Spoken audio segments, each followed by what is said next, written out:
আসসালামু আলাইকুম। প্রথম শ্রেণীর প্রিয় শিক্ষার্থী বন্ধুরা, তোমাদেরকে জানাই স্বাগতম। অধ্যায় হচ্ছে 13 আর পৃষ্ঠা হচ্ছে 94।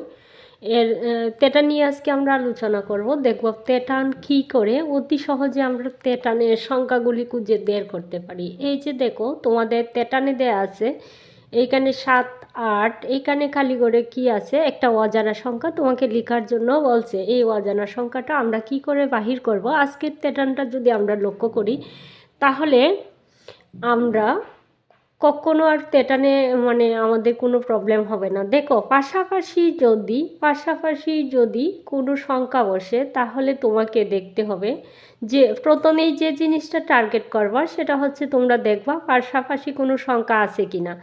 যদি ছোটো থেকে বড় হয় তাহলে তুমি এই ছোটো সংখ্যাটা বড় সংখ্যা থেকে বিয়োগ করে নিবা, ছোটো সংখ্যাটা বড় সংখ্যা থেকে বিয়োগ করে নিবা। যেমন 8 থেকে 7 বাদ দিলে তুমি কত পাচ্ছ? 1। সর্বোচ্চ যে সংখ্যাটা সেই সংখ্যার সাথে এই 1 সংখ্যাটি তুমি যোগ করে নিবা, তারপরে কালীগড়ের সংখ্যাটি এসে পড়বে। দেখো, 7 তুমি 8 থেকে 7 বাদ দিয়ে কত পেয়েছ? 1। এখানে যে সংখ্যাটা পেয়েছ সেটা হচ্ছে 1। কার সাথে যোগ করে নিবা? প্রতিটা সংখ্যার সাথে তুমি 1 যোগ করে করে পরের অজানা সংখ্যাটি বসিয়ে দেবা। 8-এর সাথে যদি তুমি 1 যোগ করো তাহলে হয়ে যাবে 9।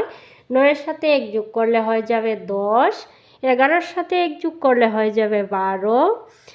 13, 14 আছে, এর সাথে 1 যোগ করতে হবে না। এই যে কালীগড়ের আগের সংখ্যাটির সাথে শুধু 1 যোগ করতে হবে, তাহলে হয়ে যাবে 15। আমরা আশা করি পাশাপাশি দুইটা সংখ্যা যদি পাই প্যাটার্নটা কী করে পূরণ করতে হয় সেটা আমরা বুঝে গেছি। যদি ছোটো থেকে বড় হয়, বড় থেকে ছোটো হলে আমি তা বলিনি আজকের প্যাটার্নে, সেই বিষয়টি নাই, সেজন্য আমি আজকে দেখালাম না। বড় থেকে ছোটো হলে পাশাপাশি দুইটা সংখ্যা পেলে আমি তাই করব, সব সময়ই তাই করব। দেখো, এবার আমি পাশাপাশি সংখ্যা পাইনি, সেজন্য আমাকে কি করতে হবে? আমাকে দেখতে হবে এই সংখ্যাটার সাথে এই সংখ্যাটার কি করে মিল আছে, এর সিকোয়েন্সটা কি মিল আছে সেটা আমরা আসলে মিলটা খুঁজে বের করব, সিকোয়েন্সটা খুঁজে বের করব। যেমন ধরো, এইখানে কালীগড়, এইখানেও কালীগড়, তাহলে এই সংখ্যাটির সাথে গুনব এই সংখ্যাটি। যে এই সংখ্যাটি যদি আমি দেখো, এই সংখ্যা পর্যন্ত আমি গুনে গুনে যাব যে আমার ধারাবাহিকতা মিল আছে কিনা। এখানে হচ্ছে 25, তাহলে এই গড়ে হবে 26, এই গড়ে 27, এই গড়ে 28। যদি আমি 27 না পেতাম, 26 না পেতাম, তাহলে এইখানে 28 হতো না। তাহলে এইখানে দেখো, এই গড়টা পর্যন্ত আবার দেখব আমরা 28, 29, 30, 31, 32, 33, 34, তাহলে আমাদের মিলে গেল। তাহলে 25, 26, এই গড়ের সংখ্যাটি হবে 27, এই গড়ের সংখ্যাটি আছে দেয়া 28, 29, এইখানে হবে 30, 31, 32, 32, 33। আমি আশা করি তোমরা বুঝতে পারছো। এবার আমরা বইয়ে চলে, তাহলে 3 নম্বরে দেখে নিচ্ছি। আমরা 2 পর্যন্ত ভৌটে করে আসছি। 3 নম্বরে এইখানে দেওয়া আছে 48, এইখানে 51, তাহলে এর ধারাবাহিকতা কি করে মিল করা আছে দেখো। 48, 49, 50, 51। দেখো, আমরা 48, 49, 50-এর পরে জানি কি 51, তাহলে সেই সংখ্যাটি এখানে দেয়া আছে। তার মানে হচ্ছে আমরা এইভাবেই গুনে গুনে এটা মিল করতে পারি। যেহেতু এর পাশাপাশি কোনো সংখ্যা পাইনি তাহলে যোগ বিয়োগ করতে পারছি না। 48, তাহলে এখানে সংখ্যাটি হবে 49, 50, 51, 52। তাহলে এখানে লিখে নিচ্ছি, সরি লিখতে একটু অসুবিধা হচ্ছে। 48,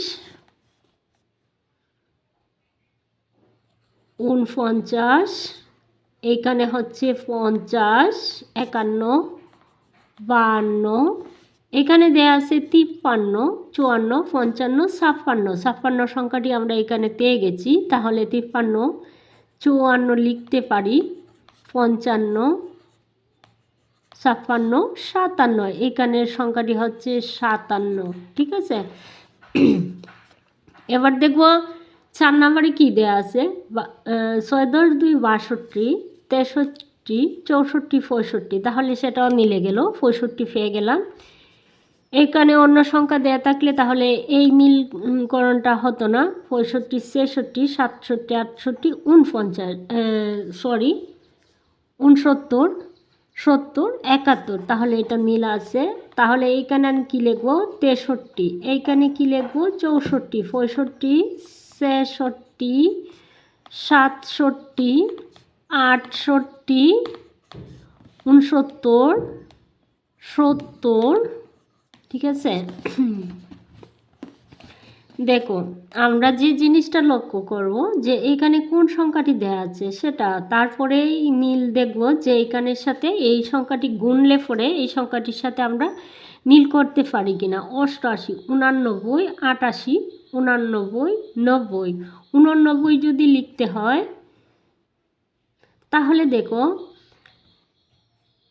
8 × 2 = 89, 90, 91, 92, 93, এখানে আমি 93 সংখ্যাটি পেয়ে গেছি। তাহলে 91 লিখতে পারি, 93ও লিখতে পারি। 93, 94, 95, 96, 97 এইখানে দেওয়া ছিল। আজকের পর্ব এ পর্যন্তই।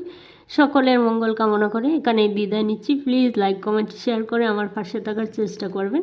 আর কোনো যদি প্রবলেম হয় তাহলে আমাকে কমেন্ট করে জানাবেন, আমি অবশ্যই একটা রিপ্লাই দেওয়ার চেষ্টা করব।